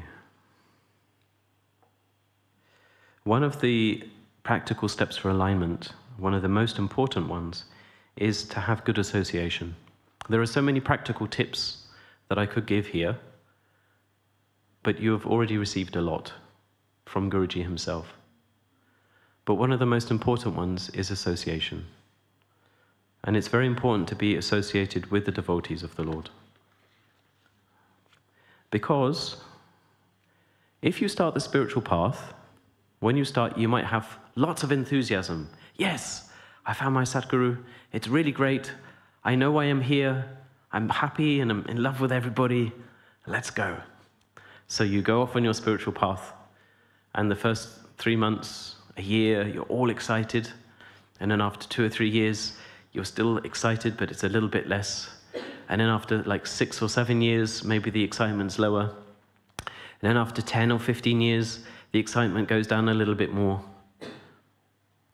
And it's very easy to forget about the grace that's given. It's very easy to forget about the opportunities that have been given. When you're around a Sangha, when you're around devotees, people who've chosen to align to the will of God, it becomes much easier to continue on that path of consciously wanting to align with the will of God. Sangha is super, super important. And a lot of people who choose to leave the path, a lot of them don't have that connection with the Sangha. It happens a lot. So being around devotees, people who've chosen to align with the will of God, when you come together as a group, it helps to empower you, to remind you of the choice that you have made.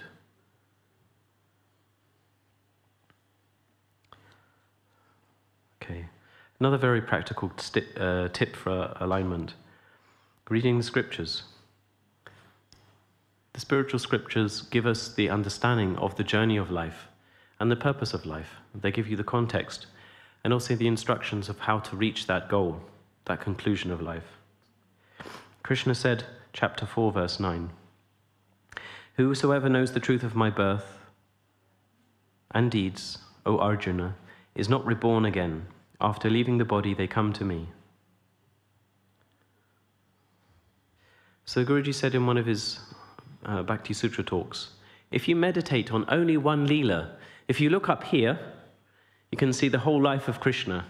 It's very beautiful because this is his day, the day that he manifested. And you can pick any one of these Leelas, it's very beautiful, and just meditate on it. Guruji said if you just meditate on one of these Leelas, you can attain God realization. If you really go into it, you really meditate on it, you really, how do you say, when you say, we sing bhajan all the time here in the temple. Bhaj means to attach the mind. You attach the mind to that Leela. You're always meditating on it. You can attain God himself. It's very beautiful, but very, very simple. It's not hard. You can take one of the Bhagavad Gita cards. Anybody have the set? The Gita cards? And it's nice that you can just like draw them randomly. Every day you can take a card. You read the verse. You meditate on it. You can stick it in your purse, or they don't quite fit in the phone, or in your pocket. When you're sitting down at lunch, you can take it out, read it again, meditate a little bit on it. At the end of the day, before you go to bed, put it on the bedside table, read the verse again. Just meditating on the verses of the Gita are extremely beneficial spiritually. Helps to purify you, to cleanse you. Lastly, one of the most practical steps for alignment with the will of God is to have faith. And I say one of the last, I mean just from the ones I'm sharing today. There are so many, but it's a very, very important one. Krishna says in the Gita, chapter 17, verse 28, "But Arjuna, what is offered without faith, be it sacrifice, austerity, or charity, is called asat. It's worthless in this world and the next." Chapter 17, verse 28. It's extremely important to have faith in what you're doing. Really, really, really important. Might be hard sometimes. You might not be able to see why you're doing it. What is the purpose? Sometimes you really have to trust. And sometimes this is what the Guru does. He gives you a certain experience that you don't really understand. How would you develop that quality of faith and trust if you were always in like a confined, safe environment? It's easy. When you're in your own environment, you're nice and safe. It's safe. But when you have to go a bit beyond that, when he pushes you beyond your limits, this is when that quality of faith begins to grow.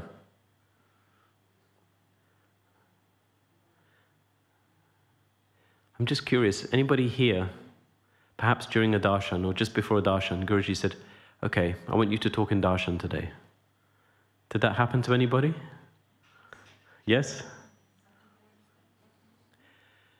The question was, did this happen to anybody here? That just before a darshan or during a darshan, Guruji asked you, I want you to talk in darshan. So when that happened, what happened? You get nervous. What am I going to talk about? And then sometimes you start praying to Guruji, Guruji, please help me, isn't it?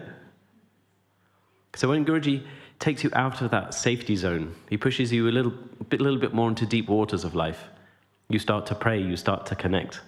You're uncomfortable, you're not sure. Please be there. Guruji, please guide me, please help me. This is why he likes to take you beyond the comfort zone, because you're connecting with him more. When you're in the shallows of life, when you're in that safety zone, there's not so much need to call on him, because you've got it under control, seemingly. So he has to push you out a little bit, and then you start connecting with him. Help me, please. I need to talk in darshan. Have you ever, you all know Jay Treya, right? Does the crowd control. And one day Guruji asked him, he said to Jay Treya, tomorrow I want you to speak in darshan. And he goes, what, me? But Guruji, I can't talk, I'm not the mufsa, like a talker, a preacher. So on the day of the darshan, the next day, Jay Treya picks up the microphone, and he was holding the microphone like this. Yeah, Jai Gurudev. My name is Jay Treya. He was really, really frightened. He's a big, strong guy. But sometimes this is what Guruji does. He pushes us a little bit beyond our boundaries so that we can learn to have that faith. We can cultivate that quality of trust and faith. So that's something very good, to cultivate that quality of faith and that trust. Because sometimes when we are out in deep water, that's when we really need to connect. And we really need to trust that there is a guiding factor. There is somebody taking care of us. That depth of life, or that deep water, I would consider to be that point of death. And it happens for all of us, sooner or later. Actually, there was I wasn't sure whether to share this story or not, but there was a guy that I got to know recently. He is a brother of a devotee, of a brahmacharini. And I got to meet him, and I was wanting him to meet Guruji. He'd never met Guruji. He had heard of him. And every day we started building this relationship, and he would write to me every day, Hari Om, Jai Gurudev, Swami Anashuya. He'd send a little picture of a deity, and then he would say, have a lovely day, have a blessed day. And every day he would write to me. And he was going to come here for his first darshan I think it was about 2 weeks ago, something like that, just before Guruji went to the States. He was waiting for his murtis to arrive from South India, so that once he had them, he could bring them to the ashram and get them blessed by Guruji. And I was wanting him to come a little bit earlier, but he was like, no, I'm waiting for my deities. I was like, okay. So eventually, his deities arrive. He's super excited. He's been watching the videos of Guruji every day in, day out, day in, day out, day in, day out. And his wife is thinking, what's going on? He doesn't talk to me much nowadays. He's just always watching YouTube. He's watching the videos of Guruji all the time. So the day comes, and I'm all excited. I haven't met him physically. We just talked on the phone. He writes to me every day, but today's the day he's going to come for darshan. And he's meant to arrive, and he doesn't arrive. So I go outside and I see Anup there. Anup was meant to bring him from the train station, and Anup says, yeah, he's had a heart attack. I was like, oh, wow. And so he gets taken to hospital. He's in hospital for a few days. And his sister has a dream that he dies the next day or the day after he leaves his body. But on the day that he dies, he has a smile. And I know from experience from other devotees where they have left their body, when that happened, I spoke to Guruji about that. He said yes, they saw something. Often it was either the Lord himself that came to take them, or sometimes it was Mavatar Babaji, sometimes it was a cosmic form of the divine that came, and a host of saints to come and collect that person.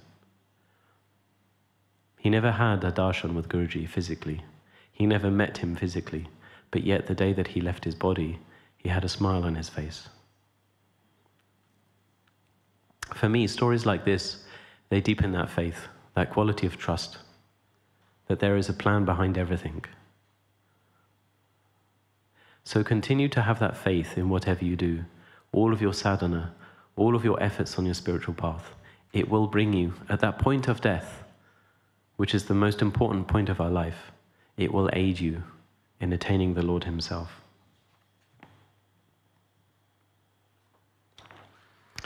Okay, due to time, I'm just going to get to the end. So conclusion. Our duty is to understand the will of God. What is it? Well, he wants to have relationship with us. So if we understand what that relationship is, that we should exclusively focus our minds on him. We should put our effort into that. We should make the choices of how I can focus the mind. When I focus the mind, what actions come out of that? What actions can I perform that are aligned to the will of God? And it's to fulfill your soul's calling. Your soul has been waiting for this for a long time. Remember, 3 million years it takes you to come to the divine, to having a relationship with the divine directly. 3 million years. That's not a short time. Now you can either choose. Shall I have a relationship with God or with his material creation? Either or. One or the other. Second, with our limited free will, we have to make the best use of the opportunities that life presents by cultivating the right mindset. So, making the choices that reinforce that path of bhakti, the choices that make us dive into our spiritual path. Remember, at the beginning, the first year, you may have been extremely with lots of enthusiasm, very excited. But after the years pass by, yeah, at my career again. Oh yeah, another puja. Can happen, isn't it? I remember I was praying to Ma, please, it's not enough to have a relationship with metal. Give me something more. It's not enough to have just a metal statue. I need more in that relationship. Give me some visions. Give me some experiences, please. I'm dying here. Well, she had to test that sincerity. Am I willing to have a relationship without having those experiences?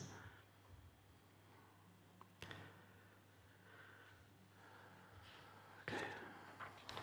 3, we should understand the results of aligning or not aligning with the will of God. So the outcome of not taking the opportunity, when God presents himself into your life, Guruji said, on a few occasions, whatever you do, whatever actions you perform in front of me can have cosmic consequences. So if one chooses to stay and one chooses to leave, it can have radical impact on one's life. Remember, I shared briefly about the story of the devotee in Mauritius, where Guruji said, I haven't seen you for 15,000 years. Sometimes if we choose to step away and choose not to align, not to have that relationship, then we may go into a relationship with the material creation. But how long will that last for? We don't know. We really don't know. So it's well worth bearing in mind the consequences. And if you want to align with the will of God, well, absolutely we need a guide. We need a proper guide. If you want to align with the will of God, then one of the best things you can have is a God-realized master. He knows the will of God. He can tell you specifically, this is the will of God for you. This is not the will of God for this person. You have different paths, you have different karma, you have different dharma. This is what I want for you. This is what God wants for you. Very important. To align with the will of God takes continuous effort. As Guruji said, this is the will. You have to continue to want this. It doesn't happen just like this. You have to work on yourself. Day after day, year after year, maybe life after life. Continuous effort. Does that sound easy? No. Sometimes that's why that initial enthusiasm, yeah, let's go for it, everything's great, can reduce, because you know, oh my God, this is where the work comes in. This takes effort. But one accepts that it takes effort, it takes dedication. When you accept that, then you can become your best friend on your spiritual path. Remembering that Sangha is the environment that supports you in that. And the ultimate outcome is not in your hands, it's in God's hands. If we've done our 100%, which is actually only 25% of the journey, Guru and God will take care of the rest. When you say, I want to align with you, I will do everything in my power to align with your will, my Lord, and you can continuously show that, He will do everything, He will do all the rest. You don't have to worry. Everything He will take care. So I hope that you enjoyed the lecture. If anybody has any questions, I'd be happy to try answering if anybody does have. Yes? I'm wondering, you were talking about three people in the whole humanity that have been grown up quicker than God's will. And what about the downwards? Is also all control, or it also may happen quicker than expected? Well, it seemingly indicates that, of course, there is a will of God, and God has an ability to plan things meticulously. He's planned things for every single human being, for the whole history of humanity so far. God is also aware of all the different directions that life could potentially go, because humanity sees what it sees. It doesn't see any other possibilities, yeah? Because it's not aware of all the influences, all the factors which can lead to different possibilities, different outcomes. Humanity, with their mind, with their knowledge, with their ability of perception, have a certain ability to perceive. And Guruji says this is less than 1%. So we perceive less than 1% of actually what's taking place, which is virtually nothing. It's very, very small. But God is fully aware of all of that, and it is, let's say, planning and controlling and managing all of that.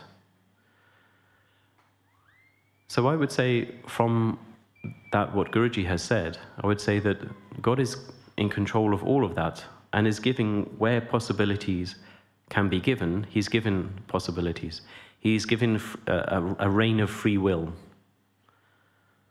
And how much free will he gives may be according to where that person is on the spiritual path. You hear some stories of saints, maybe they may have the ability to be in two places at the same time.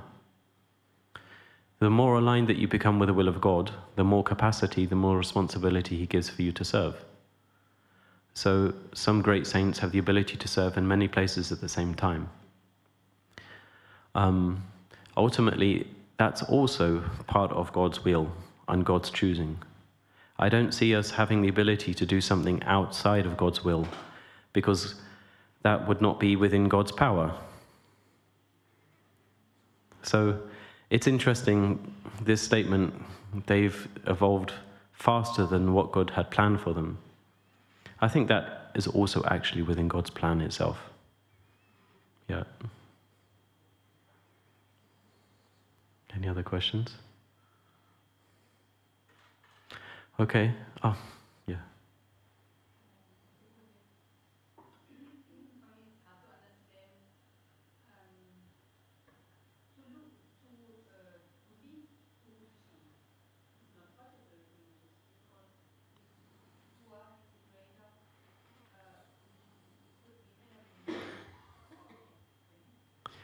So the question, is it possible to leave Guruji?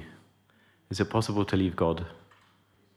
It's not possible, actually, because we live in this material creation. It's part of Him. You can't really leave God, because we live within God. God's created everything. God is everywhere. God is in all things. How can you really leave God? You only leave God really by living through your egocentric perception of life. Yeah.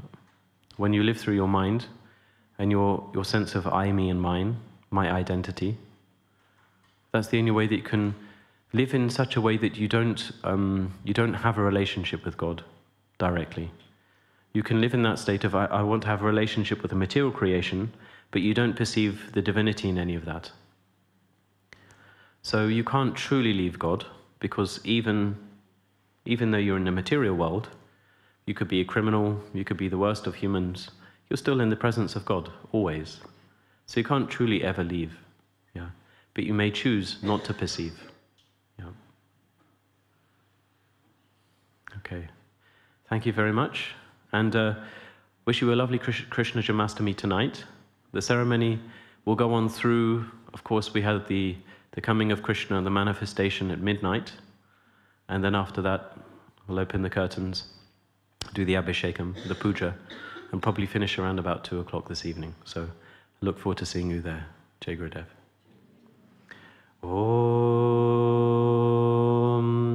Shanti Shanti Shanti Shri Gurubhyo Namaha Hari Om. Prem se bolo Satgurudev Shri Swami Vishwananda Mahaprabhu ki Jai.